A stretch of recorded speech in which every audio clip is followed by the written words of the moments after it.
Good afternoon, ladies and gentlemen. I think we'll get started. Welcome to the Woodrow Wilson Center. My name is Jeff DeBelko. I have the good fortune of directing our Environmental Change and Security Program and coordinating our Global Health Initiative here at the Center.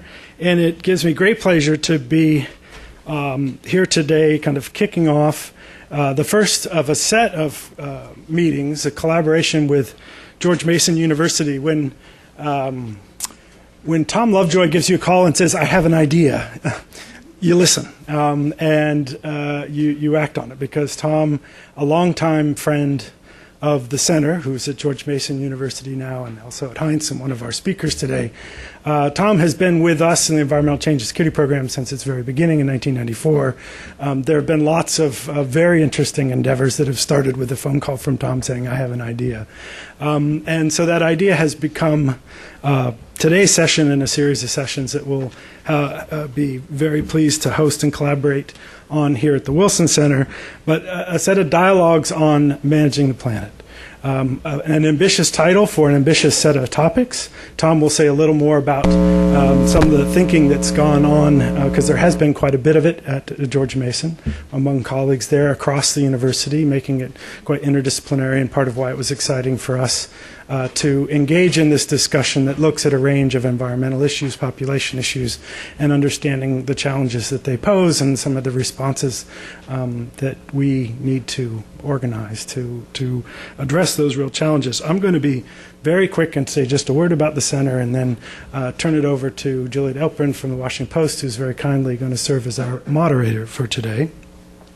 The Wilson Center, if you allow me just a moment to say, is the formal memorial to Woodrow Wilson. President Wilson was our only president to have a PhD.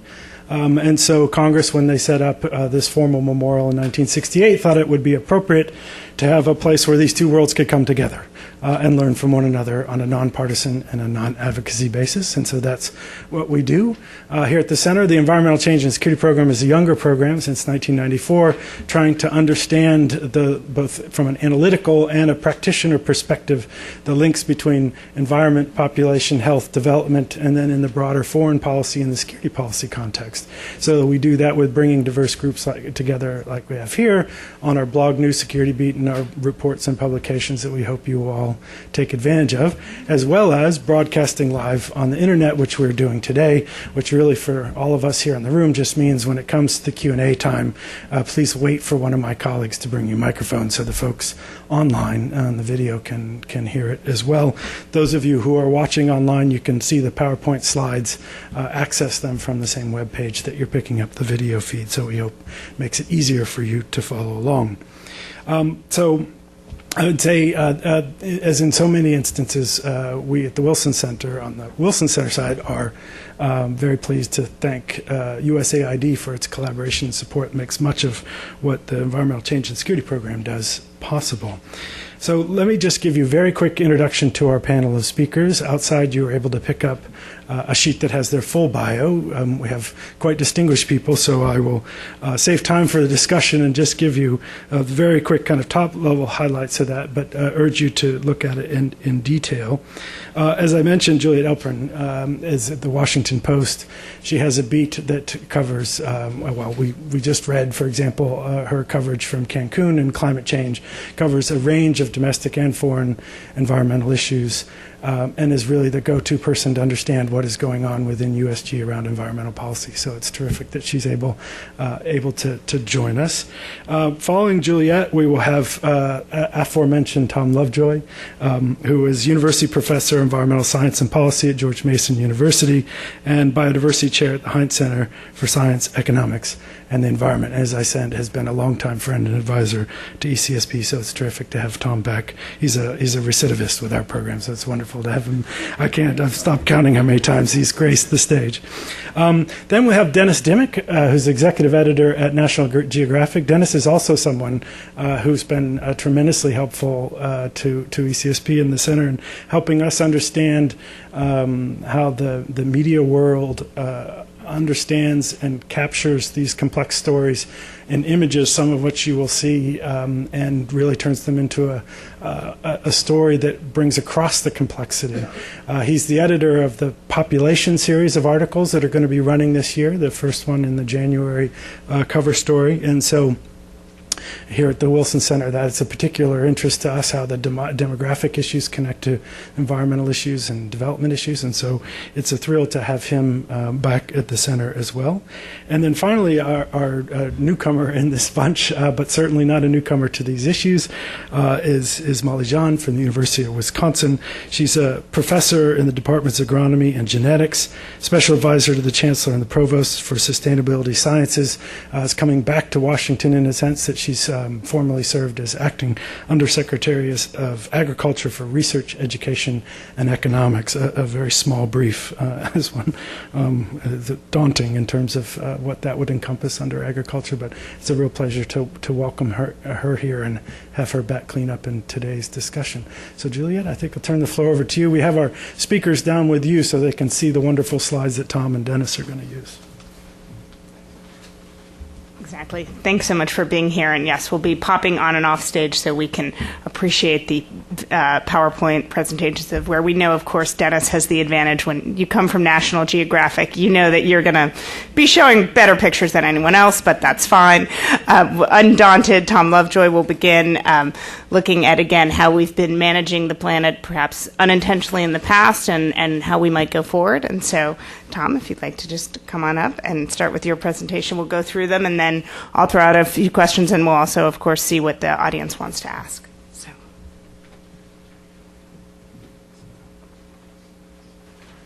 I'm Tom's AV man. He's got this fancy new computer.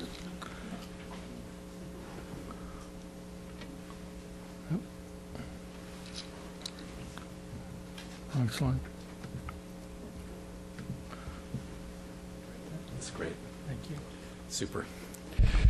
So first of all, I really want to thank Jeff and the Environmental Change and Security Project and the Woodrow Wilson Center itself for joining with George Mason to have a series of discussions like we're going to have this afternoon about taking environmental management to the scale of the entire planet. And one can just already see that collectively the impact of humanity on the way the planet works is enormous and headed in disturbing directions.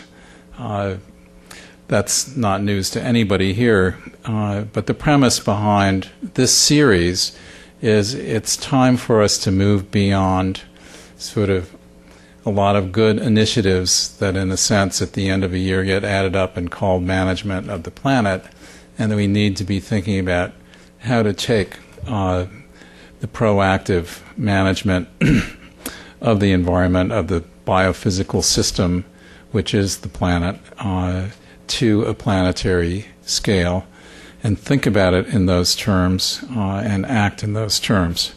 So I begin inevitably with the Swedish scientist Arrhenius, who most of you know about. But the reason I start with him is not necessarily because of his conclusion, but because he started with a question. And the question was, why is the planet a habitable temperature for humans and other forms of life? Why isn't it too cold? And of course, his conclusion was that it was the presence of greenhouse gases, and he was so clever as to be able to calculate with pencil and paper what doubling pre-industrial levels of CO2 would do to global temperature, and came out pretty close to where the fancy supercomputer models predict in their latest computer runs. So what Arrhenius would not have known, which makes this whole topic even more important, is anything in detail about the history of the temperature of the planet for the last 100,000 years or so. Not just the big swings and abrupt change in the farther past of that range, but the last 10,000 years, an unusually stable period in the Earth's temperature. And that, of course, includes all recorded human history, a chunk of the unrecorded, the origins of agriculture, the origin of human settlements, basically makes the point that the entire human enterprise is based on the assumption of a stable climate. And that, of course, is what we are busily at work at collectively in changing. So we know that CO2 levels have been increasing because of human activity, both from its impact on living ecosystems and the burning of essentially the products of old ecosystems, the fossil fuels. And the Earth's climate system is responding. We're about 3/4 of a degree warmer than in pre-industrial times. And we're beginning to see impacts on physical systems and biological systems all around the planet. So the story about what's happening with ice and the liquid and solid phases of water is some of the most dramatic part of this story, especially the Arctic. A little bit less well known is that all tropical glaciers are receding at a rate that they will be gone within 15 years, which means that habitats and human habitation that depend on the glacial melt may do fine in the short term, but only the very short term. So the water supply of La Paz, for example, is endangered because of this. And we're seeing biological response all over the place. We're seeing plant and animal species change their annual cycles. We are seeing species change where they occur. So this is one of the two best known species of butterflies in our country, Aedes checkerspot, clearly moving northward and upward in altitude. And this kind of shift is being recorded with increasing frequency for species all over the globe. We're seeing more dramatic impacts in ecosystems such as the tropical coral reefs, which all look like this when I was a graduate student. Marvelous, sort of technicolor, highly diverse, highly productive world of enormous importance to the 5% of humanity that lives within 100 meters of coral reefs. And it turns out, as many of you know, that the fundamental partnership, which is at the heart of the coral reef ecosystem, is affected by elevated water temperatures. Essentially, the partnership between the alga and the coral animal breaks down. The coral animal ejects the alga, and suddenly the technicolored world essentially goes black and white, and the productivity and the diversity and the benefit to adjacent humanity crashes. We're also seeing incipient changes in one of the larger ecosystems of the planet, namely the Amazon rainforest. And the Hadley Center's computer models about 4 or 5 years ago predicted that there would be dieback in the eastern and southern portions of the Amazon if global temperatures were to reach 2.5 degrees. It was revised about 1.5 years ago, down to 2 degrees. And then the World Bank invested $1 million in a study which resulted in the first ever modeling together of climate change, deforestation, and the effects of fire. Previously all modeled separately, but in the end, the forest experiences them all together. And the disturbing result is that you could have a tipping point towards Amazon dieback at as little as 20% deforestation. We're currently around 18%. Good news, of course, is there is an obvious thing to do, namely do aggressive reforestation, build back the margin of safety. But these are the kinds of interactions that climate change has with other stresses that humanity is putting on the environment that we can anticipate seeing if we continue our way with increasing frequency. So it was, in fact, sort of a surprise in 2005 when suddenly we noticed that the oceans were becoming more acid, that some of that CO2 that we had been actually pretty happy with being absorbed by the oceans because it kept the atmospheric levels from rising as quickly as they otherwise might, that some of that CO2 actually was converting to carbonic acid. So the oceans today are 1/10 of a pH unit, more acid than in pre-industrial times. It sounds tiny, but that's a logarithmic curve, which means that they're 30% more acid. And this has immense implications for food chains of organisms that build their shells and their skeletons from calcium carbonate. So that's sort of a little picture where we are at the moment, sort of a prelude, in fact, to more dramatic things that might happen that has led some of us to conclude that the target of having not going beyond 450 parts per million, which was discussed in Cancun, also discussed in Copenhagen, is in fact probably too high. That's a value judgment, of course, but it is based on the reality that the last time the planet was 2 degrees warmer, the oceans were 4 to 6 meters higher, and the early signs of ecosystem disruption that we see just at 3/4 of a degree. So, coupled with that is the question as to where we should stop, when we might hit 2 degrees or 4 degrees, and this is the projection of when that, in fact, might occur, and you'll see hitting 2 degrees is actually not very far off. It's somewhere between 2020 and 2035. And indeed, my colleagues in the IPCC tell me that if we want to stop at 2 degrees, global emissions have to peak in 2016.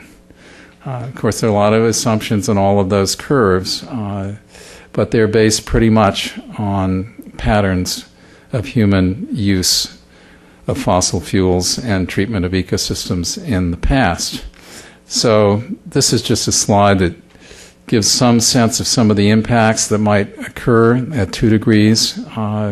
I think it underplays some of them. The Amazon dieback is not there, for example, just fire is there. But I think pretty quickly one begins to worry about stopping before 450, starting to aim for something like 350 parts per million. The problem, of course, is that we are at 390 and climbing. So that then leads to questions about are there ways to pull CO2 out of the atmosphere? And in fact, there is one that's pretty obvious. It's used biological processes. And very roughly speaking, of the excess CO2 in the atmosphere at the moment, half comes from the burning of fossil fuels, and half has come from 200 to 300 years of destruction and degradation of natural ecosystems. That equality is going to change, of course, as we keep pumping more CO2 from fossil fuel burning into the atmosphere. But the point is it's a significant fraction, and that there should be ways that some of that can be pulled back out as we try, in fact, to arrive at a lower level of climate change and greenhouse gas concentration. And twice in the history of the Earth, very interestingly, there have been times when there were screamingly high levels of CO2 in the atmosphere due to geological processes, then brought down to levels equivalent to pre-industrial. The first of those was with the origin of plants on land, And the second was with the origin of modern flowering plants, essentially doing all of that more efficiently. But it's more than just the plants. It's not just the green plants doing photosynthesis and building up plant tissue. It's actually a biodiversity symphony going on in this exercise. It's all the biodiversity in the soil. Soil formation in itself is a way of taking CO2 out of the atmosphere. So when one thinks about all the CO2 which has gone into the atmosphere, it then becomes a plausible thing to think about pulling, maybe over a 50-year period, something like 50 parts per million out of the atmosphere by going to ecosystem restoration at the planetary scale. So this, as we start to think, in fact, about managing the planet, is the basic equation that we have to play with. Every year, maybe 1.5 billion tons going from ecosystems into the atmosphere, principally but not entirely tropical forests, and about 5 times that amount, probably that number is changing from the burning of fossil fuels. And roughly half ending up in the atmosphere and the remainder being absorbed by the land and the oceans, where, of course, in the latter case, some of it is making the oceans more acid. So in thinking about moving from doing things at the scale we're doing it today and addressing the problems of the biophysical system that's changing, a major piece of managing the planet is actually regreening the emerald planet and using the living planet to make the planet more habitable, in Arrhenius's words. So that is the basic background for this seminar series. This is obviously an enormous topic. It includes all kinds of forms of human behavior, social systems, economic systems, cultural differences, and it is just a matter of our starting to really work on this so that we actually can, at the end of the year, arrive at a point where we feel we have made some progress on one or another aspects in a way that is really on the scale of the challenge we face. So that's what my colleagues at George Mason and the others we will invite here together with the Woodrow Wilson Center intend to be addressing in the ongoing monthly series. And we certainly look forward to all your thoughts and participation as we try and chart a better course for the human future. Thank you.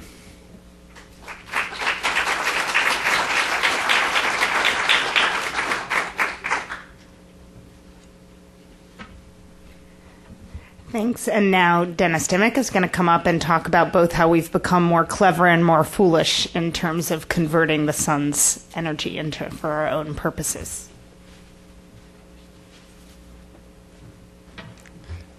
Hello, everybody. Just give me a moment.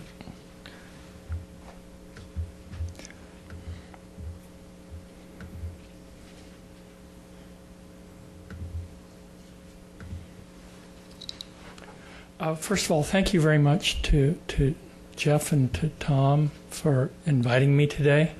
Tom has been a great supporter of the work of the National Geographic for many years, has served on many of our boards and committees.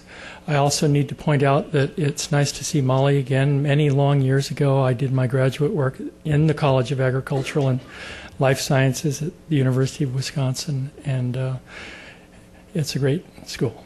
And so what I have to show you today is essentially basically a distilled compendium of work that we've been doing for the past decade or so on environmental issues through the steadfast and unwavering support of Bill Allen, who was our editor until 2005, and Chris Johns, who is our editor now, who in fact was a college roommate of mine when we were studying agriculture at Oregon State University. So what I'm going to begin with here, this question of how do we find balance. I will begin with we this month published the first of 8 articles on the subject of global population, its impact and implications. Article 1 just came out. I can talk in the Q&A more about the other articles. I will run this. This is a 3-minute animated graphics video that we have put on the web. We have more than 1 million hits so far. People are very interested in this subject.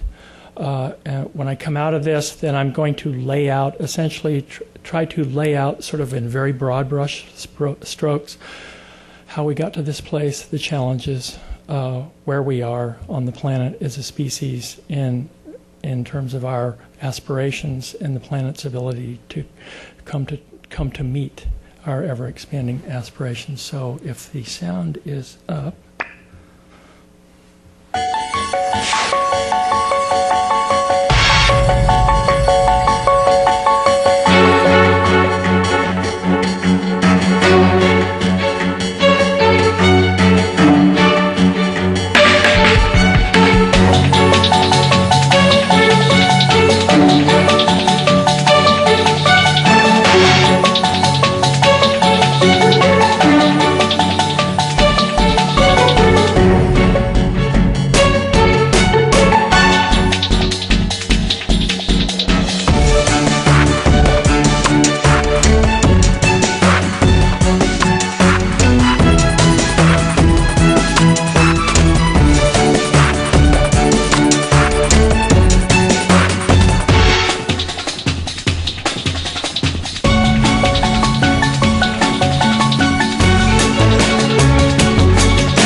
So the story of population, in fact, the reason we're doing it for one reason, I give a lot of public talks, and invariably at the end of in the Q&A somebody says, usually the talks are about climate, energy, sustainability, and usually somebody says, well, isn't the problem that there are just too many people on the planet? It's not so simple. So that's the reason why we're doing this series. And what I will try to do for you now is essentially lay out the backstory. Why are we doing it? Why have we gotten to this place? What can we do? And we've been covering these issues. Last year we devoted a full issue to the freshwater situation globally. We've been covering the disappearance of ice, essentially the climate change story in large measure in 2004.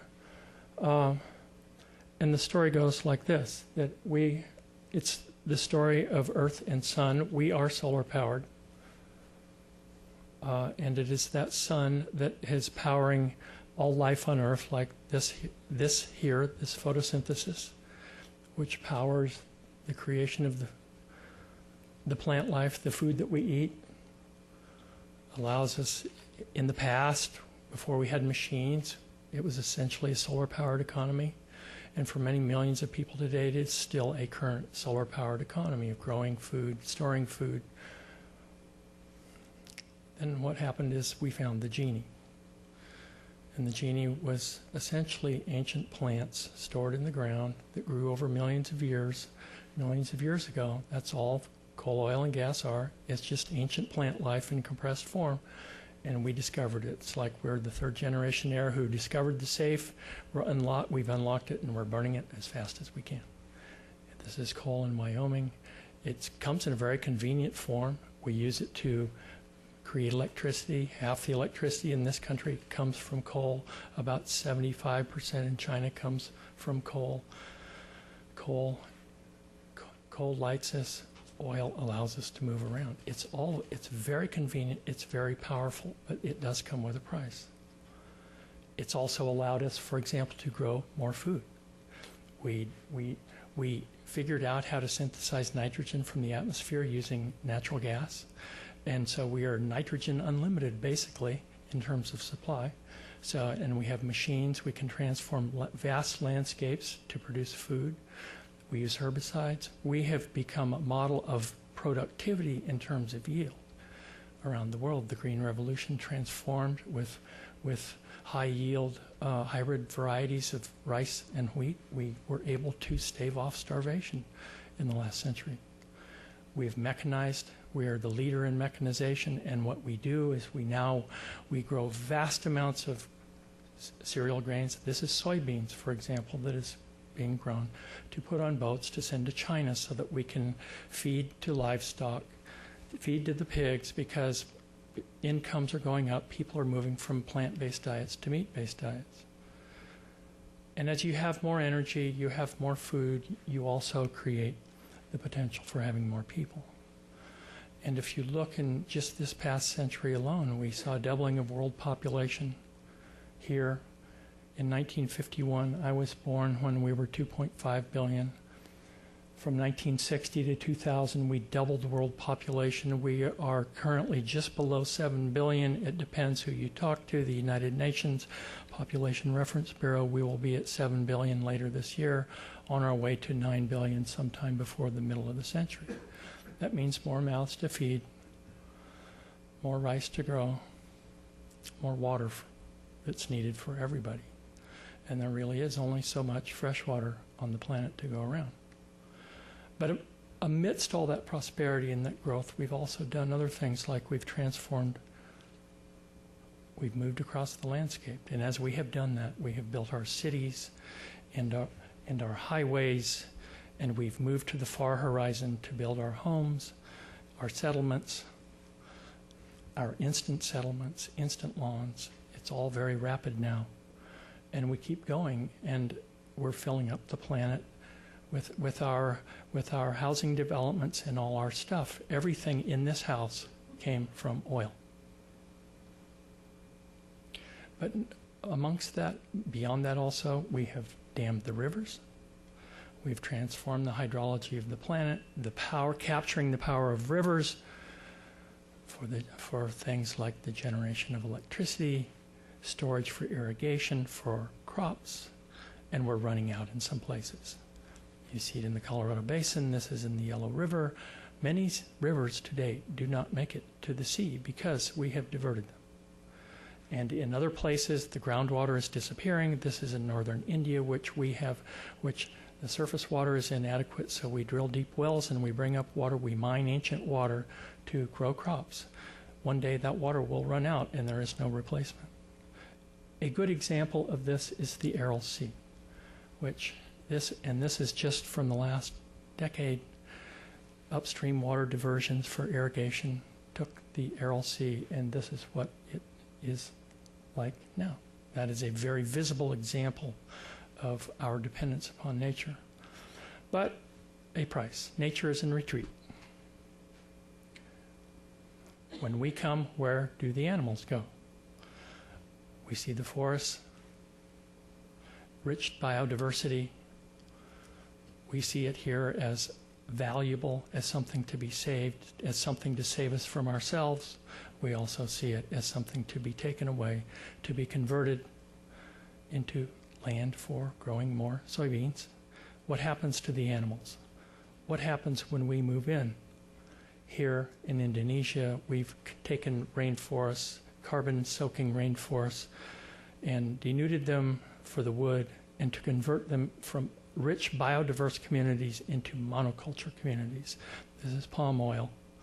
So this is palm oil. This is former rainforest in Brazil that is now monoculture soybean land. So I come to this picture of this man and his tractor and his cornfield in Iowa, and I could say he's monoculture man, but he speaks for all of us. I mean, he has done what he believes to be the right thing. He's growing food for us and the world, but the system that we have created also comes at an increasing price. You look to your streams, like these scientists who are trying to find disappearing species. Species are on the run, but also there are things like we pollute the water. This is in the Klamath Basin. This is downstream from agricultural operations. This is in China, so we dump our excess into surface waters. And if you want to see a sign of that, you look here at this map of aquatic dead zones, and the red circles are speaking to us that those places along estuaries, coastlines all over the world, they're telling us that that is really the true wages of an industrial monoculture. But it's not just that, it's the sea. We go to the sea. Not only do we farm the land, we also exploit the sea for protein. Remember, we are 7 billion going to 9. We need food. We're not going, as there was a quote in the paper today from a company that Cargill, a fertilizer company that Cargill is selling, and the quote was from the president was that the people we're not going to not get any hungrier. So we are going to need more food wherever we go, but we're mining the seas.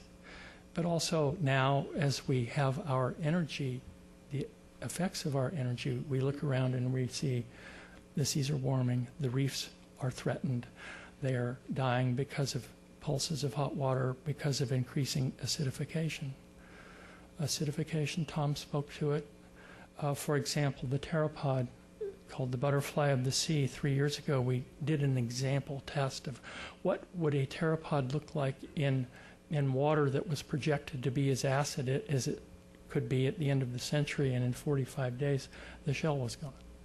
So we have calcareous organisms that are losing their way.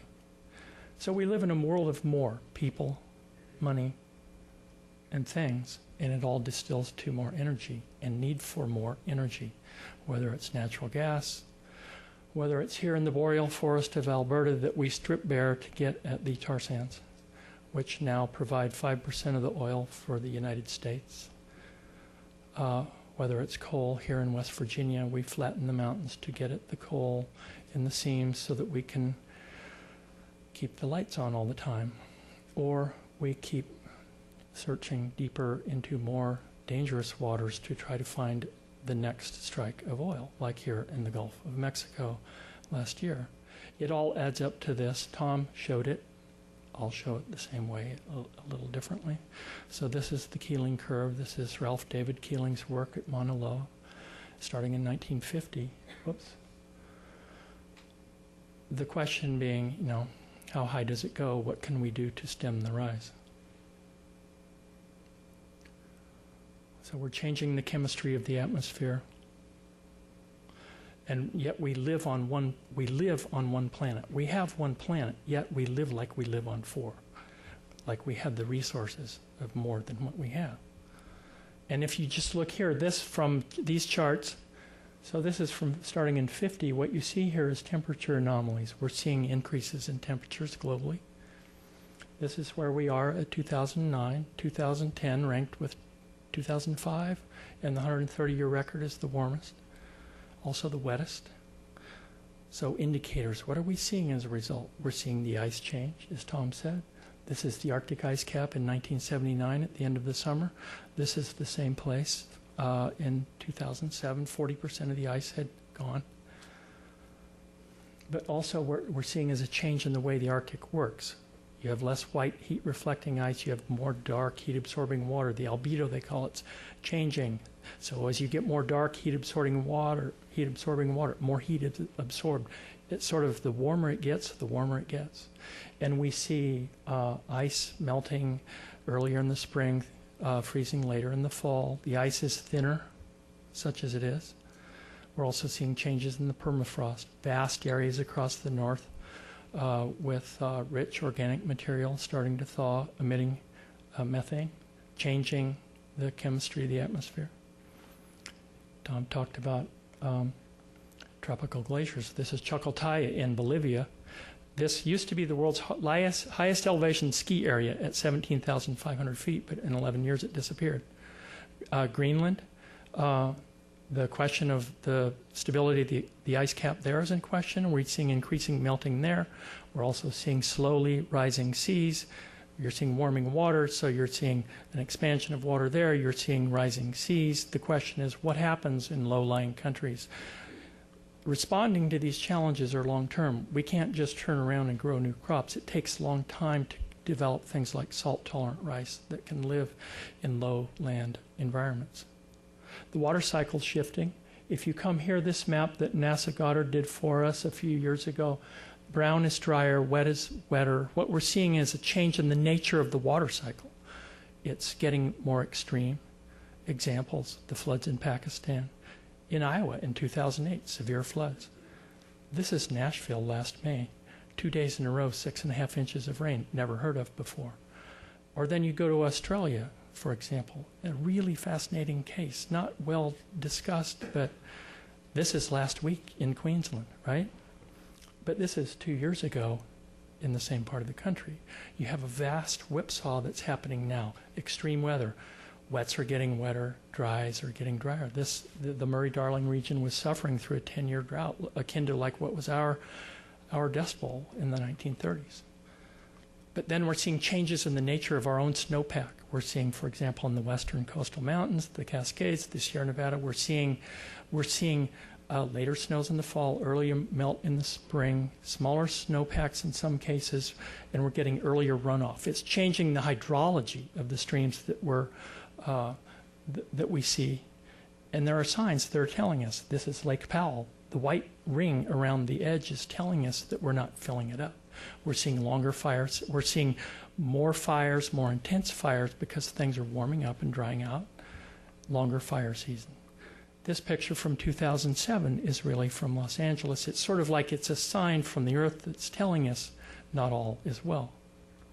So in one sense, we're living in we are disconnected from the world that is supporting us. And if you look here at this map, this is the electric world. This is the world, those of us who have power, electricity, that's 3/4 of us. And we live, some of us, like there's no tomorrow. This is Las Vegas. And if you're an air conditioner salesman, you will be in good shape. But also remember, where does the power come for the air conditioners in a warming world? You got to burn more coal. It's a positive feedback. But then what about the 1/4 of humanity who doesn't have that? And how do we provide opportunities for them? For many, there is little, like the water.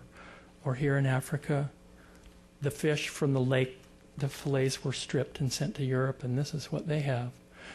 We are nearing 7 billion. We are going towards 9. And increasingly, there's a disconnect between the dream and the reality that we have in many parts of the world.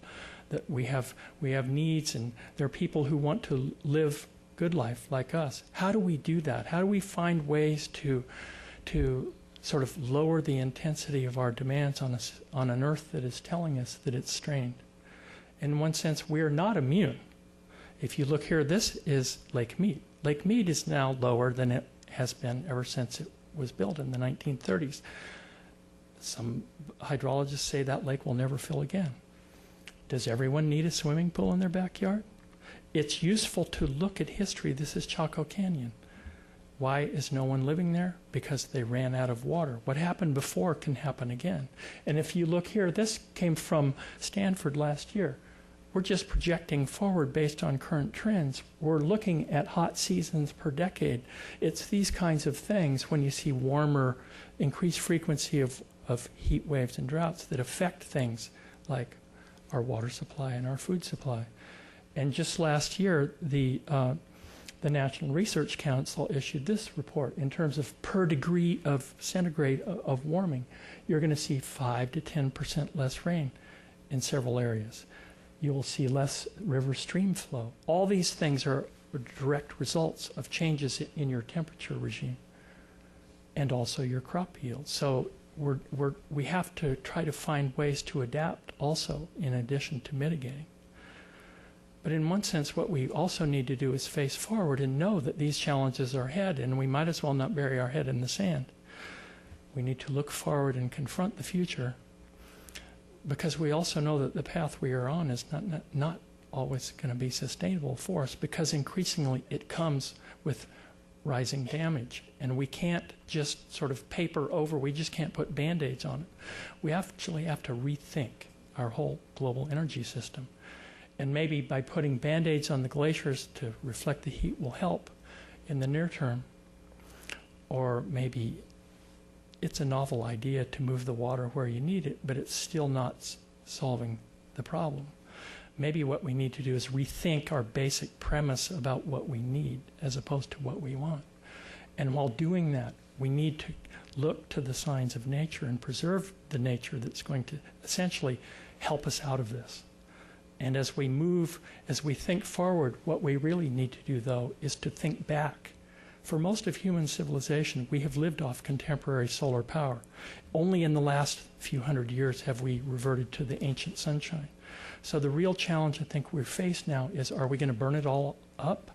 Or are we going to be wise enough to use the fossil energy that we have so that we can get ourselves off of it and come back to a global economy that's powered by the power of contemporary sunshine? Because it's for the sake of the earth, and also for all of those children who come after us. What do we hand to them? And I think all of us in the room, we're all in a position, through our own personal action and through affecting others, that we work together, we can change the world. Thank you.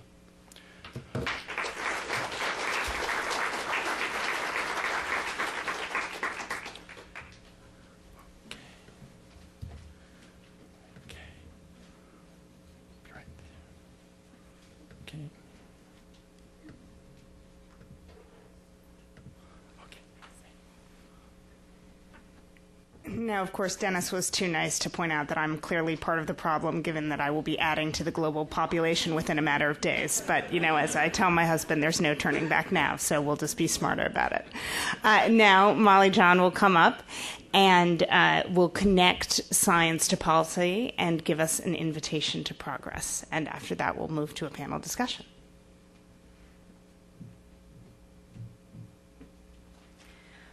Thank you, and special thanks to Tom Lovejoy for including me in this dialogue. It's a dialogue that has been central in my own career as a scientist, beginning with a reductionist focused on crop productivity, and moving forward to consider the kinds of things I'm going to be reviewing with you today. Jeff failed to mention that among my other qualifications, I'm a recovering dean. And towards that recovery process, I've begun to think at very large levels about exactly how we're going to start to occupy the challenges and deliver on both the promise as well as manage the perils ahead of us. Before I start, though, I need to acknowledge the role that several people have played in the preparation of this invitation for you. David Zaks is a postdoctoral associate with me. Tony Janitos here in the audience has also contributed to the shape of this presentation, along with Ann Bartuska, a colleague at USDA. In my former position as Deputy Undersecretary there, and her colleagues at USDA in general have been very influential. Lynn Hirsch at the Smithsonian, and my provost, Paul DeLuca, who has allowed me to excuse myself from my deanship and focus on this work full time. This is the kind of question that is squarely in front of me from the domains that I have lived in the last few years. And Tony actually helped me understand that recognizing the need to manage is in and of itself a step forward. And you'll see this dialogue now looking for places to anchor. A logical place to begin it is in the land-grant universities, which have been focused on managing for a long, long time. But I will argue that the shift of that focus is going to be essential, and the sooner the better. The question is, do we have a plan? The answer is no, and it is certainly about food. Also about water, air, energy, materials. Increasingly, we are looking at landscapes as sources of materials on a habitable and beautiful planet. This is a classic diagram that points out the extreme influence our species now has on our landscapes. The only areas that productive landscapes are not critical on in this diagram are the reds, which are so small, they're the urban areas, and gray areas. All the other colors on this graph indicate places where human beings are interacting with the land in a way that creates productivity that we then harvest, not just for food, but for energy and other benefits. Again, this is a slide that really captures exactly what you've heard the previous speakers say. Not only are we in a profoundly unbalanced relationship with these productive landscapes, but we are increasing the pressure in almost every way in cycles that feed back in positive ways that become quite alarming. There have been some excellent analyses, particularly in the last decade, although this thinking stems back much further than that.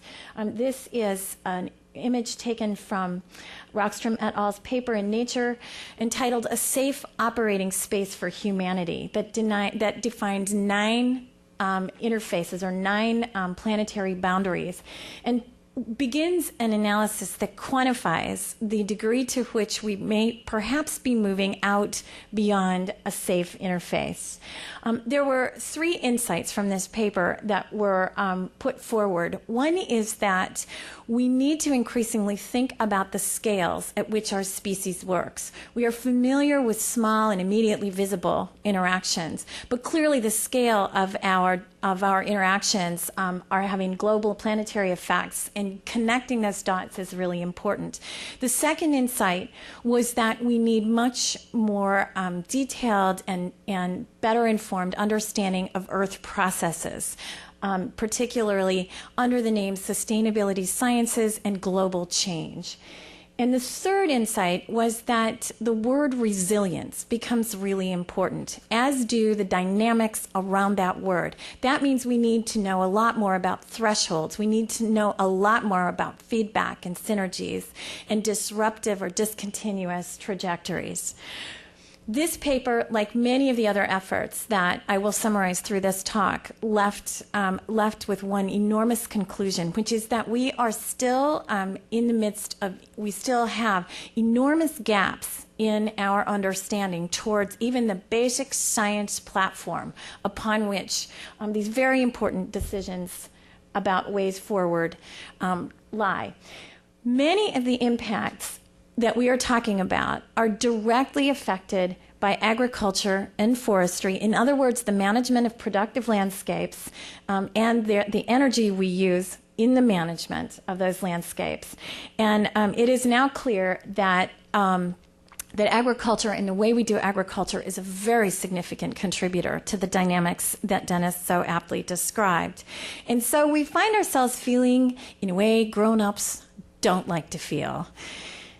We have a problem. We have a big problem. We have a problem that is presenting itself in a whole host of ways with urgency that increasingly cannot be denied or dismissed. And I think Dennis's presentation does a fabulous job of highlighting that evidence, which in some respects couldn't be plainer. And so it's clear that whatever Plan A was, and I think certainly from my community, we can tell you, it was about creating local maxima. It was about maximizing productivity at all costs looks like we may need another plan. The industrial approach that has developed in that late 19th, early 20th century mode has brought us to actually a very successful outcome by the terms under which we launched. We manage very productive landscapes, but as Dennis has pointed out and many others, we are mining our natural resource base in the process of delivering even our renewable resources. We're doing that through energy consumption. We're doing it through the use of water. We're doing it with respect to the implications for air.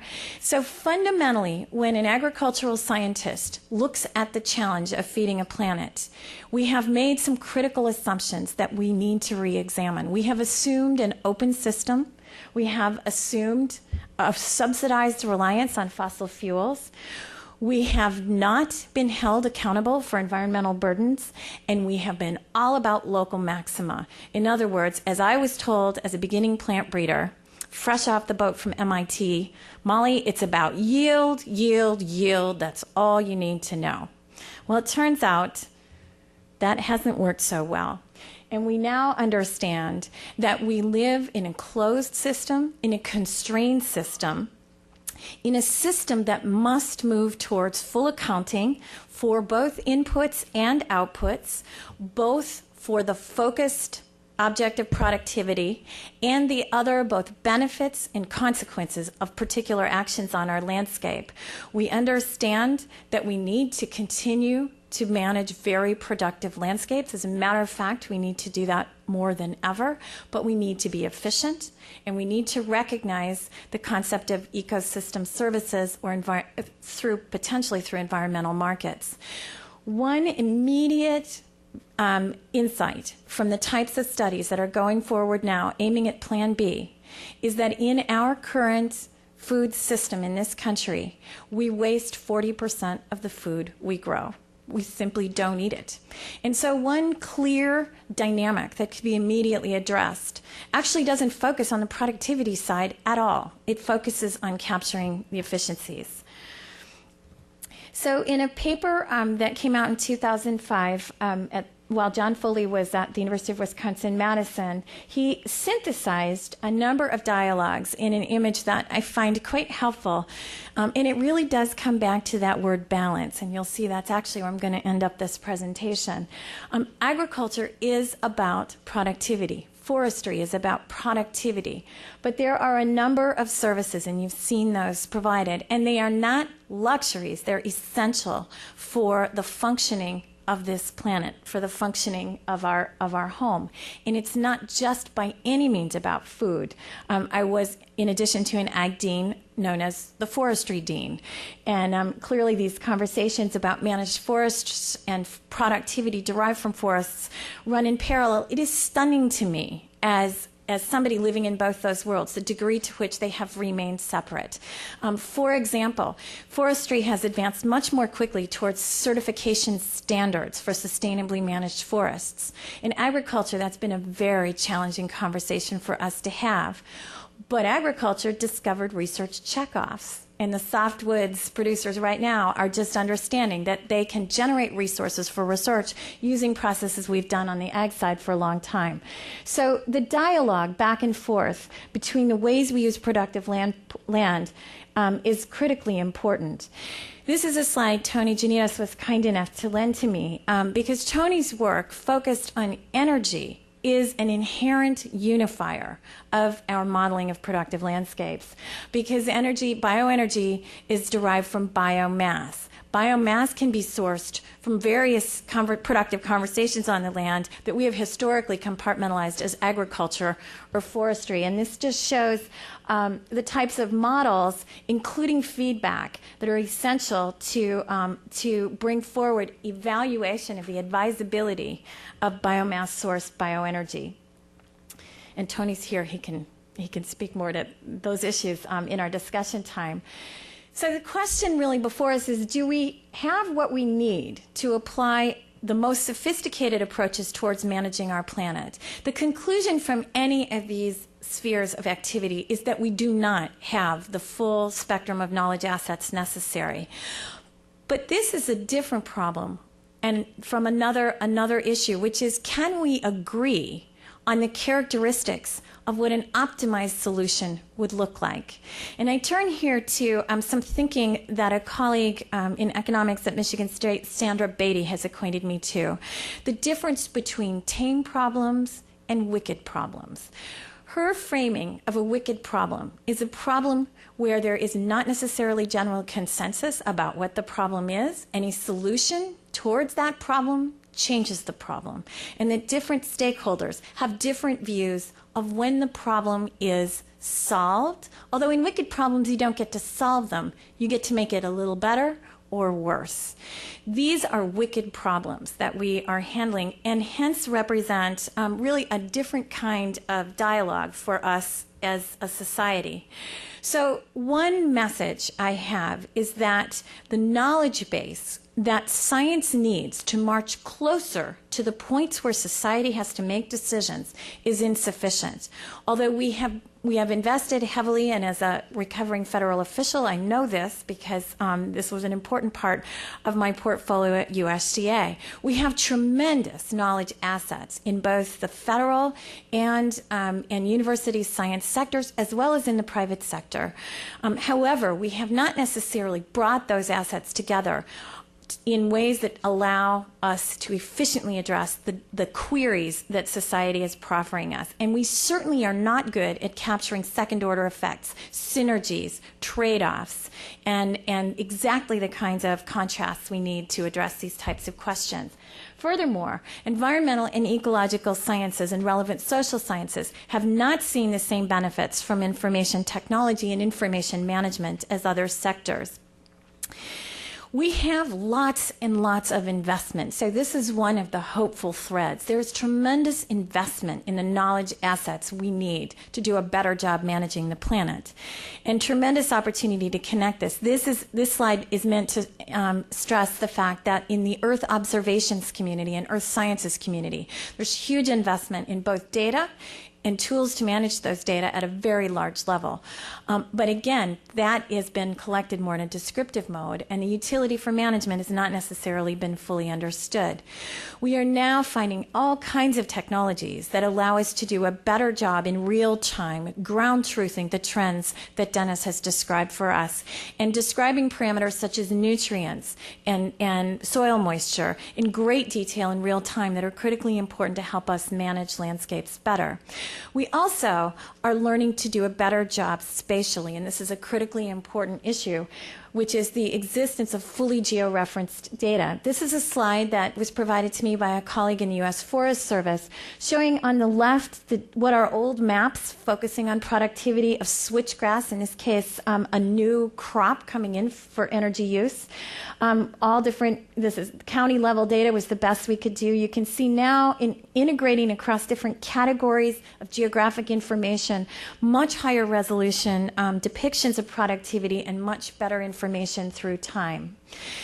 But information really is just the beginning, and as much as the insufficiency of that knowledge platform is clear, and what to do about it is also reasonably clear, we have critical gaps in our understanding of the underlying relationships and interactions.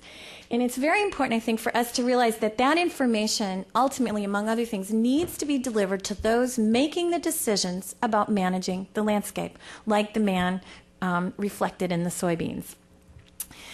So I have, coming from a background in molecular biology and genetics, watched the tremendous influence of commitments made in building information management infrastructure in the biomedical sciences in the last, say, 20 years.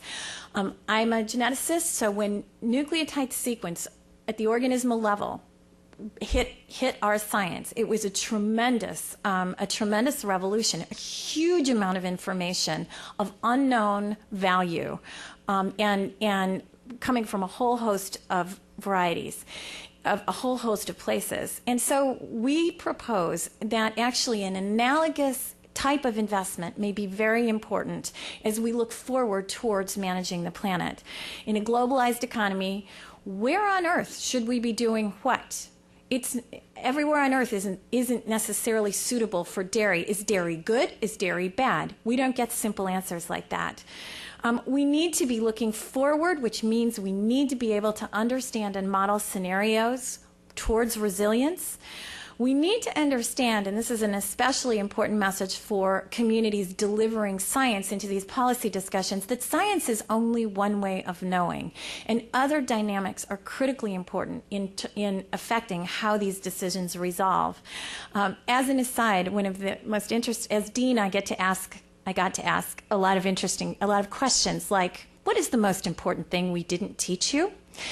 When I asked a leading agribusiness executive who had just retired from business strategy at a major global agribusiness company that question, do you know what his answer was? Epistemology, the study of the structure of knowledge. It's going to be very, very important that we are clear about what our different tools are for. And finally, the information platform I've alluded to is going to be important, along with new tools to deploy that information efficiently towards appropriate, queries that can be easily anticipated.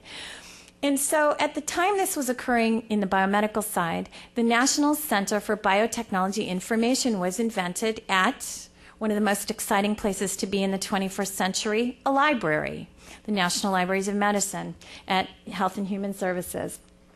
This investment recognized that all that information of uncertain value and unknown relationship needed to be organized, needed to be managed. We needed to define public domain. We needed to define the rules from which value would be extracted. We needed to define consistent formats and tools to manage that information. And so a question I'm asking these days is can we extend this approach by analogy to the management of productive ecosystems? There's one really important operational problem, which is we don't have an HHS for sustainability sciences. So in looking at this as an example, and thinking about what that explicit recognition of the need for information management infrastructure did.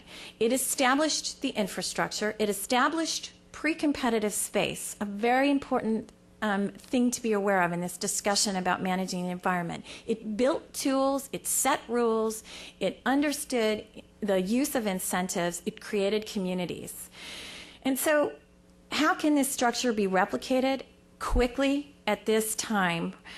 And as I've explored, which I have the luxury of doing these days, does it make sense to anchor this effort in the Earth observations community, already a well-established international science community? One important thing that became clear to me as a molecular biologist and others as we pursued success in this area is that actually there was a whole set of phenomena that were not explained by this beautiful reductionist work, hence the birth of systems biology, and a whole set of tools that begin with uncertainty and complexity and move from there. And so I would argue that systems biology represents a potential resource for some of the tools we need, and the mathematical models that have been developed to support that will be relevant as well. I can tell you personally, as a result of this foresight and this investment in the public space, I was able to use a mouse polio model to create a technology in potato that is now looking to address one of the major limitations to potato production in the U.S. at this time. We would have never known that mice and potato had anything that mattered in common, but it turns out they do. So we have some specific challenges. I won't take the time to go through them in detail, but this turns out to be one very important set of very active conversations right now. I mentioned we have huge investments in existing data sets. So on top of libraries being a very exciting place to be, I would suggest any of you in federal statistical agencies are in a really exciting spot as well, because sampling methodologies, estimation methodologies, management of large amounts of information, and abstraction of significance from that information are all going to be extremely important operations. We need investments, and NSF has been very aggressive in moving in the area of cyber infrastructure to hook together existing assets to help us repurpose assets we have in place and to identify the gaps and begin to move to address those. Finally, there are all kinds of issues related to the use of this information, and again, an area of very active consideration. So, can we survive and thrive in a world where we have focused on local maxima from the point of view of management strategy? I think Dennis has made it clear that is probably not the advisable course.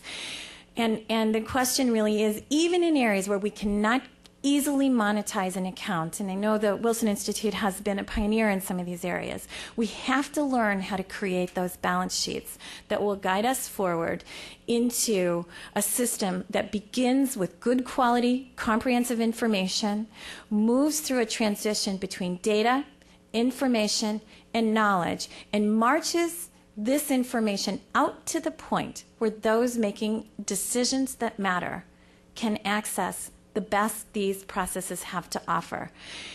As straightforward as this sounds, I can tell you in my roles representing the science community in policy decisions, this is an area where it has been consistently difficult for me to show up with answers I believe the science community should be able to deliver to important policy and discussions, whether it's what to do with your farm or what to do with our continent.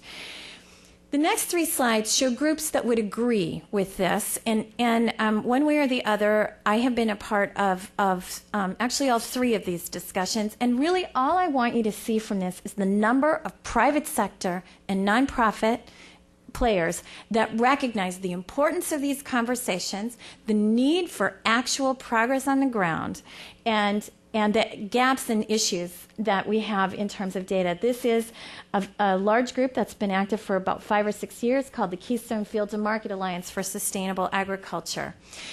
We have Sarah Huggins here, and Tom Lovejoy has organized a group called Solutions from the Land. This is the first group, in my understanding, that brings together not just agriculture, like Keystone, but forestry and conservation groups in a dialogue.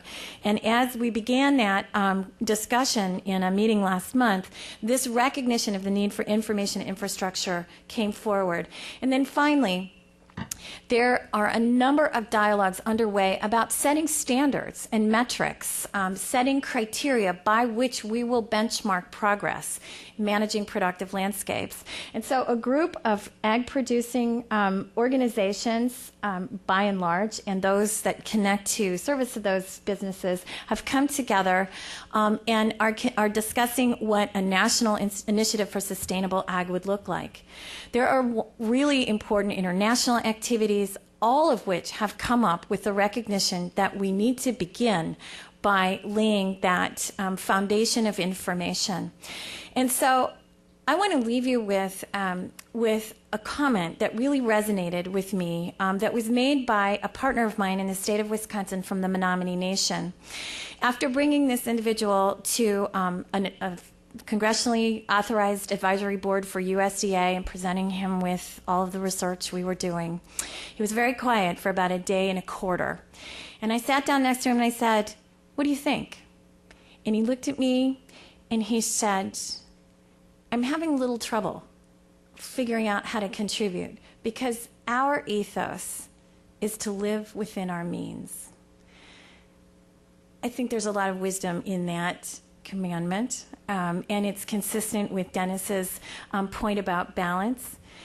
And so the way forward, I think, it absolutely requires a shift towards full cost accounting. And again, that's not always going to be a cost that's monetized, and a clear recognition of ecosystem services. I put this next sentence up here because from what I can tell with the various relationships and dialogues in which I'm involved, business is where the impetus to drive this is really coming. But without a solid foundation, we stand at risk of making some bad mistakes. And I would suggest we've already made some bad mistakes, and it's probably past time to cut that out. Performance-based incentive policies can help, but what we're finding is as we turn and ask for better from those who manage the land, we have to be willing to recognize that their livelihoods are part of the picture. And we need models of productive landscapes that are robust and depend on an integrated knowledge platform that will manage those dynamics.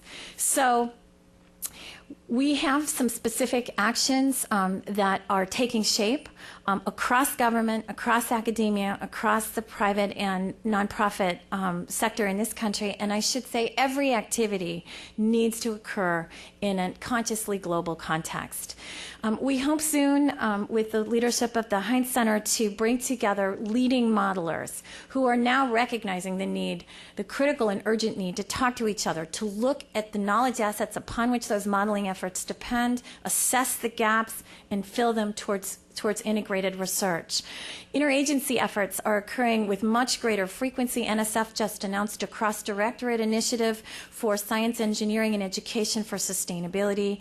I need to acknowledge the role Department of Energy has played. Department of Energy has made a very significant investment in my institution, and I've had the opportunity to work with that department as it clarifies its relationship to this dialogue. Libraries are very exciting places to be, and the National Agricultural Library is one of only 4 federal libraries, clearly the library with a major role to play here. We have a brilliant new director who came from the National Libraries of Medicine, Simon Liu, to do this work for agriculture. International science and international food security and energy economic concerns clearly define an urgent challenge. And so I leave you where Dennis started. And this is a quote taken from a very famous paper published in Science magazine in 1969 by E.P. Odom, a famous ecologist. A balance is really the basic goal if humanity, this is paraphrased, it said man, is to successfully pass through the present rapid growth stage, to which he is clearly well adapted, to the ultimate equilibrium density stage, of which he as yet shows little understanding and to which he now shows little tendency to adapt. I want to thank you for your attention and for the opportunity to be with you.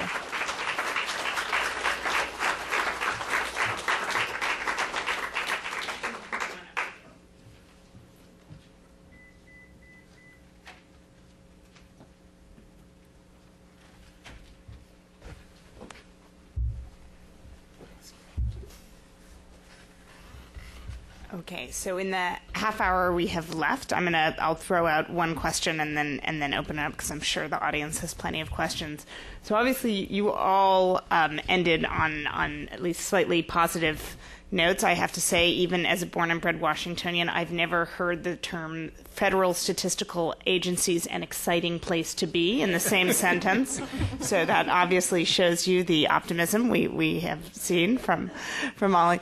But so obviously you all talked about this quest for balance, and obviously Tom kicked off with this idea of how you could have kind of global solutions and how you're going to take different efforts and have a more comprehensive approach to managing these ecosystems. And so perhaps if each one of you could kind of talk about where you see the greatest potential. We clearly have seen the policy arena fail to deliver in a number of contexts, in an international context as well as a domestic one. But and Molly, obviously at the end you were obviously pointing one way forward. But if maybe Tom, and then we could go down the line, talk about where you see the greatest potential for a coordinated and thoughtful response to some of the challenges that each of you led off with. So thinking about what we heard about this afternoon, it's pretty obvious that a key element here is land use, and that's not to ignore the 2/3 of the planet, which is oceans. We're basically facing the mother of all land use issues. And that's always a difficult subject, and it's a touchy subject, but it can be achieved through the kinds of things I think Molly was talking about, which is information, shared information. And so in the dialogue that's been going on in the solutions from the land, in which the forestry sector is meeting together with the agricultural sector, I'm seeing some amazing progress in understanding of how it all comes together that previously had been in two separate worlds. So you don't do it overnight, but you can certainly get a long way in the right direction. And so, of course, I'm here because I agree with Tom on that point. Land use management really probably is the immediate thing, other than some changes in the way we use energy, and clearly the two are absolutely intimately related. I highlighted the role energy plays in agriculture. Of course, that role is subsidized, and those subsidies are actually coming under scrutiny, even by those who are most famous for defending them.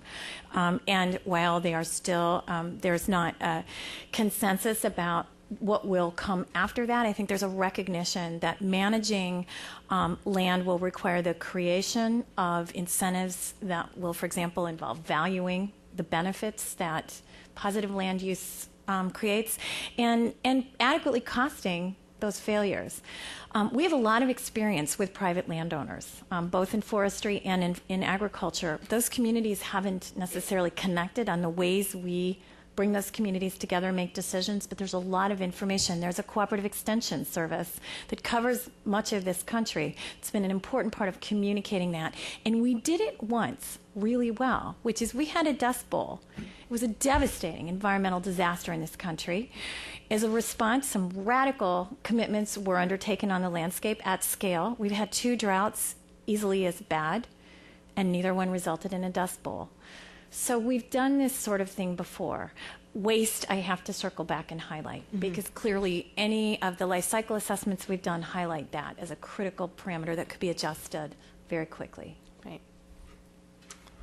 Well, I mean, on the basic level, I agree with both of you. On another level, I think that one of the key things, at least from the viewpoint that I'm involved with in all this, is trying to communicate these issues to a public that is not necessarily engaged with the need to understand why these issues are important. And it's like, if you want to, for example, pass legislation that might limit carbon emissions, you need to have an engaged public that demands that of their public representatives, and the representatives aren't going to respond if there isn't nobody's in the street. So I think what we're just trying to do is to try to take many of these issues that in large measure can be quite inscrutable, dense, and hard to explain in lay terms, to try to, if there was one thing that I got out of doing grad work in ag journalism at Wisconsin, it was how do you take these scientific ideas and convey them to a public in a way using analogies, using simple terminology that makes it accessible to people's lives so they can understand the significance of these issues. I mean, it's like we have to make the changes in the way we do things, but we also have to be able to communicate these ideas to the public so that they're engaged and they're full partners in this process. Okay, and while I have other questions, I'm sure there are questions in the audience. So if you just raise your hand and just be patient, we have 2 folks with microphones that will bring the microphones to you so that we can make sure that you're heard. So how about right down here and towards the front? And if you could identify yourself when you ask your question, that would also be helpful. Sure. I'm Sandeep. I'm with the Sierra Club's Global Population and Environment Program. And this is actually a question I was hoping that you all could touch upon. I'm wondering where universal access to voluntary family planning services comes on the spectrums of the solutions that you proposed. I don't think you can get there without it. Right? And it's larger than that, too. It's empowering the role of women in the world. Critical piece of it. I think I'll just say I agree. Okay, and Dennis, this might be also a point where you could talk about the other articles. Yeah, sure, in your and I series. think that's an important part of the discussion in terms of, in one sense, we've already been criticized in this first article because people go, oh, well, is that all you're going to do? No, we're going to do 7 more articles, and so stay tuned. I mean, you cannot comprehensively address an issue as global and as huge as this in one real article. And within that series, I mean, later in the year, we will talk about that very specifically. I mean, it stems from, say, the Nick Kristoff's book a year ago, Half the Sky, Stuart Brand's book a year ago, Whole Earth Discipline. I mean, this whole idea of if you can empower if you can educate and you can provide economic opportunity for girls, you actually begin, and combined with unmet need family planning, you actually can have a big impact on fertility rates. It doesn't need to be coercive. It's more opportunistic. You can provide opportunities, and if girls are given the opportunities, they will make the right choices, and that's what we're trying to get at. And that, for me, I think when you start looking at an inflection point in this whole question, trying to get to a replacement level of, what is it, 2.1 children? I don't know what a 0.1 would look like, but you get the idea. That's where we need to go. That's one of the really important things. The gentleman in the blue shirt with the shiny tie right there. Yes, exactly. Sorry. Hi, thanks very much. This great presentations. I'm Jay Gulledge from the Pew Center on Global Climate Change. And what I'm wondering about is decision-making under complexity and decision makers. And there are a variety of levels of decision makers, obviously. And Dr. Jahn, you talked about getting information to people who make very proximal decisions, which is really critical.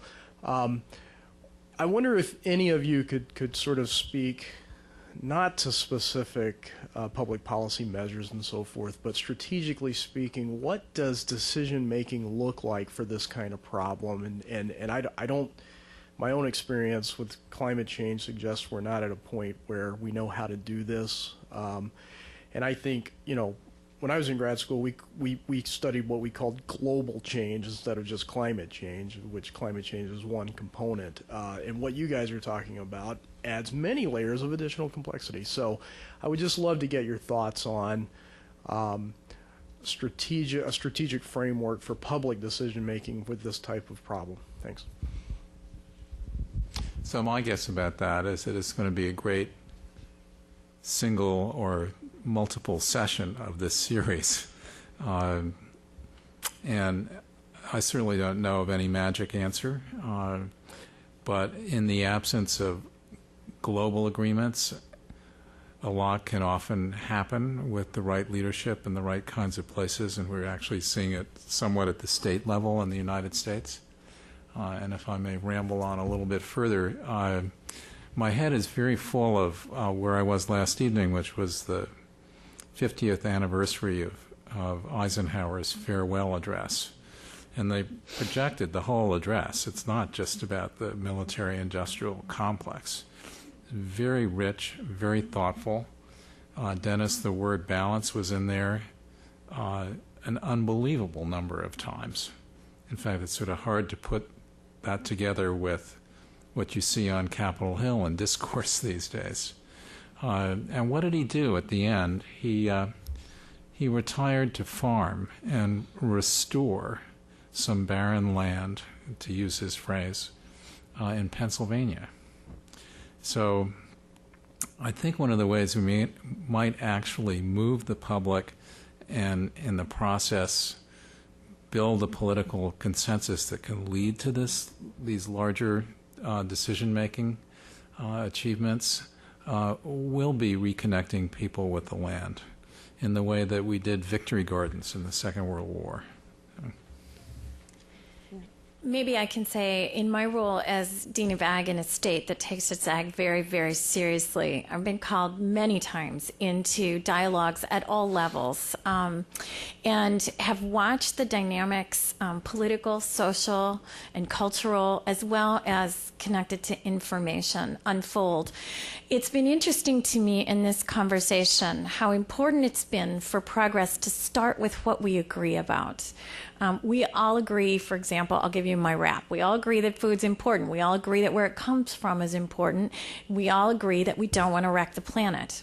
When I start conversations about what happens next with that, we tend to get further. When I first came into the state in 2006, sustainability was called by our ag producer groups the S word. We weren't to say it.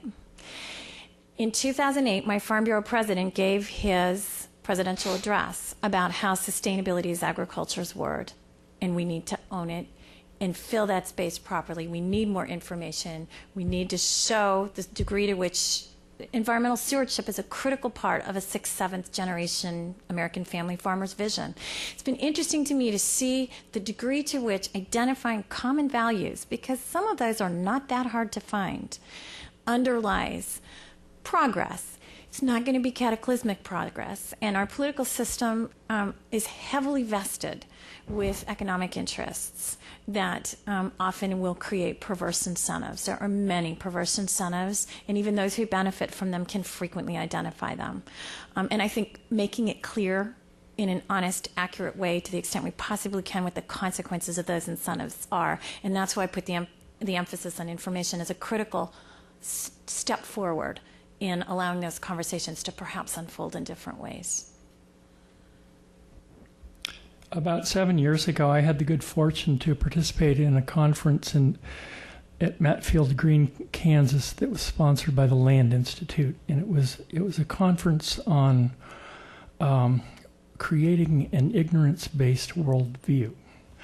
And Wes Jackson was there, Wendell Berry was there, and the idea was that we were, instead of going forward thinking how smart we are, what we ought to start thinking about is that we don't know more than we know, and let us go humbly. And we sat around for about 2 days talking about this grand sort of vision of the future utopia, and I was having breakfast with Wendell Berry one day, and he looked at me and he said, National Geographic, I guess your problem is you want to know what this thing's going to look like.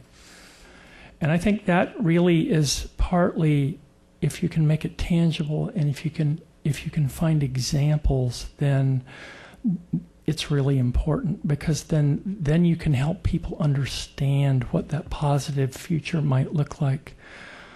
For example, last year there was a paper in the Proceedings of the National Academy that was written by Jennifer Burney at Stanford, and it was about a solar-powered irrigation system for people living in Benin, and it was help with Bob Freeling and the Solar Electric Light Fund. It was using solar power off the grid to improve the livelihoods of people who did not have electricity, and there were statistical results, there were economic benefits. They were using solar energy to pump water and essentially no longer depend upon the vagaries of rainfall. It had a huge impact on the economic cash flow in the community.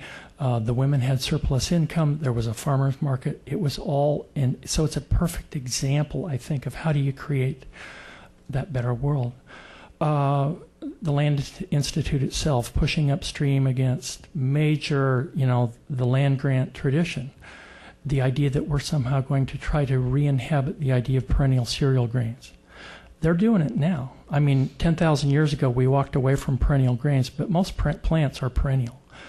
And we, because of selection and because annual plants need our help, we moved down the road of annual cereal crops. Trying to find a way to re-inhabit the space of perennial cereal grains can provide incredible ecological and economic benefits to the land and to farmers, because you're reducing the dependence upon things like fossil fuels, running tractors over the ground.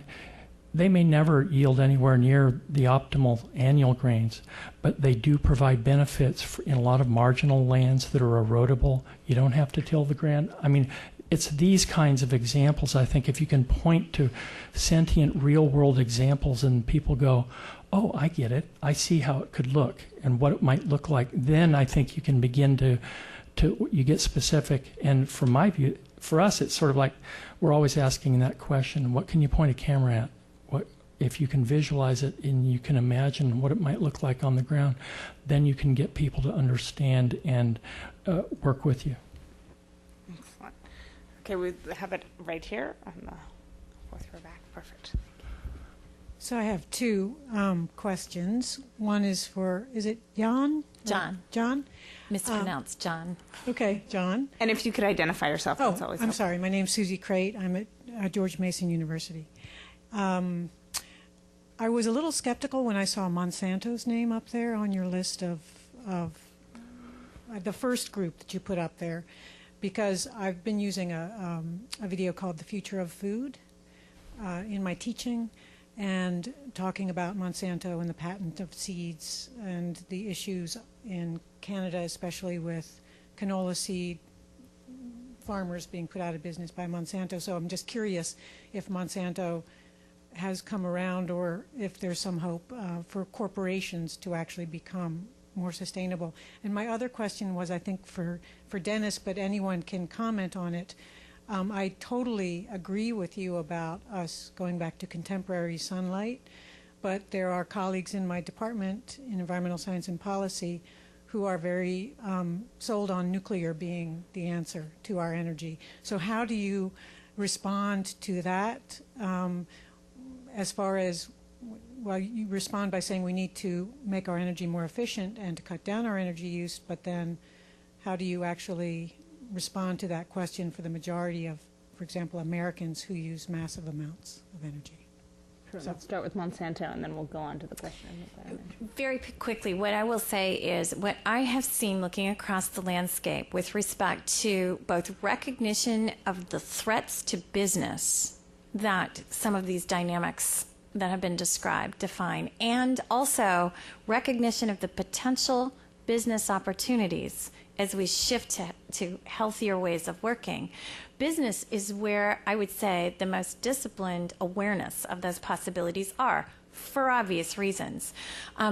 I appreciate Dennis mentioning the word humility, because what I have seen across the board is a recognition by all kinds of players with all kinds of different histories about the dimension of the challenge that faces us and its complexity. And what I have seen is that particularly in corporate settings, there is a recognition that whatever that the corporate personality may have been in the past, they're going to need partners now. And there is really important both extra competitive space here and, in a sense, pre-competitive space. There's commons here. We've seen it historically. Some of the smartest businesses know exactly where that boundary lies. They behave in a competitive manner over it, and they are very excellent cooperators in that pre-competitive or extra competitive space. And as a ray of hope, I think there's some very interesting work done by social scientists such as Lynn Ostrom, who show that if you structure systems properly, you inspire more optimized outcomes occur. So I think it's very important that any of us allow for progress in our recognition of the problem and the roles we will collectively and individually play. So I think demonizing any force, and I watch this in my students. In fact, I was going to show a slide of two of my students, one from Harvard, one from Yale, came to graduate school for plant breeding, going to save the world through more productive crops. You know what they've done? Startup company focused on information management for agriculture. And so we're seeing some very interesting moves. They were taught that the private sector was scary and bad in the dark side. Well, actually, I'm very excited to see what they're doing and very happy for all of us that the likes of them are focusing on these kinds of problems in really innovative ways. Happens to be the private sector. And before we move to Dennis, I'm going to press you as a journalist. Can you point to any specific shift in Monsanto's policy on sustainability, given that they are clearly so heavily invested in, say, the antithesis of what Dennis was just talking about a few minutes ago? Well, I would say it's dangerous, in a sense, to say that any company is unwilling, and any good company is unwilling to move forward. So I am going to beg off on a specific example, but I would say that Monsanto, among other major agribusiness suppliers to production agriculture in the U.S., is tracking these trends very carefully. I've had specific conversations with individuals at Monsanto that recognize the paucity of critical kinds of information and a recognition that they are part of a community that needs to step up and fill that gap, and that is not only a competitive move. Obviously, nobody really wants to wreck the planet, and ultimately, as we connect the dots, I see behavior consistent with better outcomes, and clearly there's always tension in a business, but the economic environment around that business is also critically important. Okay, Dennis. Okay, I am going to dive into genetic engineering of crops, partly because I think it's absolutely imperative to not conflate the behavior of one corporation with also throwing out the idea of the need to use that technology. And I will use one example. Pam Ronald, who's a rice geneticist at UC Davis, has been taking public money her whole career. She doesn't take money from these companies, and she has spent her whole life trying to help re-engineer the genotype of rice so that it can survive in salt-tolerant conditions. As I illustrated earlier, we are living in a world where seas are rising. Many people who depend upon crops like rice in lowland environments are going to need to have crops that are able to survive in salt conditions. So that is a separate discussion from the corporate behavior of one organization. So, and I hope that we don't label past history of one company and include the genetic engineering of crops, because as we're going forward, we can't throw any tool in the box out, which then leads me to nuclear power. And in a carbon-constrained world, I would say to you, we've seen the graphs, we've seen the changes in the behavior of the atmosphere. We pick up the newspaper now nearly every day to learn about some other catastrophic disaster that's hit someplace on the planet. Increased frequency of extreme weather events. People can say, well, it's an act of God. You can't attribute a single event to climate change. In time, we'll really find out whether or not these are a response to warming of the atmosphere by our use of fossil fuels. That said, I think you can't not consider the use of nuclear power in a world that has got 7 billion and you're going to 9 billion. At the same time, if you're trying to reduce carbon emissions, don't take anything off the table. And that, right now, 20% of our electricity in this country is produced by nuclear power. 80% of it's produced in France. So it's already there. The question is, we haven't had any accidents in the last 30 years. And I know this whole question about, this waste is going to last for hundreds of thousands of years. But we can't just walk away from any choice as we're trying to go forward. Any choice and any serious player, I think. So this is a very interesting conversation we've just had, because we've never had this conversation amongst us, either in Paris or whatever. And I am completely in the same place. I mean, the scale of the problems we face are so large. I can't see how you can avoid frying the planet without some judicious use of nuclear power as part of at least the interim solution. And similarly, thinking about developing forms of agriculture which are less problematic in terms of their environmental impacts, and looking ahead to feeding an additional 2 billion people, I find it hard to see how one can do that without some really judicious use of genetic engineering. Great, and we're okay. Go ahead. Sorry. Just one last thing on the solar. I think that it's like solar has its problems. If you're going to denude vast tracts of wilderness desert landscapes and put up big solar panels, but I think there are different ways of looking at solar. And for those of you who are interested, I would recommend that you follow the work of Daniel Nocera, who's a chemist at MIT, who's actually developing the ability to essentially use solar power to split water. Then you can take the hydrogen and the oxygen, and that you can generate electricity from it.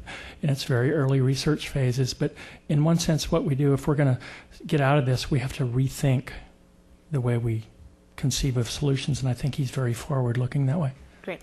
We're basically out of time, but we'll take one more really succinct question. I'm hoping right there. Yes, that gentleman. Sorry, if it's the woman in the back. Yes, see, exactly. Right, nope. Right here. Yes, just why don't you stand up in that way? You know who you are. All right. All right, I'll do my best to be succinct. Thank you. These were 3 very lucid and provocative presentations. Dennis, that question is primarily directed at you, but I'm certain all the panelists will probably want to respond. On the video, which I found very invigorating, the music kind of had me on the edge of my seat, the 7 billion people video, I felt like that was a good way to get attention on the population issue, but I was a little concerned about one of the messages towards the end, the portrayal of being able to put 7 billion people shoulder to shoulder and fit them into the city of Los Angeles. And I think the next slide was, we don't need more space. And my immediate reaction, and this is, I'm glad you brought up the public communications issue, my immediate reaction to that was, whew, okay, maybe the problem isn't as bad as some people say it is, but then all I have to do is think about, well, I'm not just taking up the space I'm standing in, I'm also taking up the crop spaces and the pasture spaces and the dam spaces and, thousands of other things. And so I guess the question that I have is, how do we, what are some better ways to build that mentality of connection, get the public to understand that they are taking up far more space than just the area that they're standing in? First thing, in terms of the amount of space that people will take up, I think part of the challenge that you face is you have to help people imagine. And it was the use of an analogy. So that's really all it is.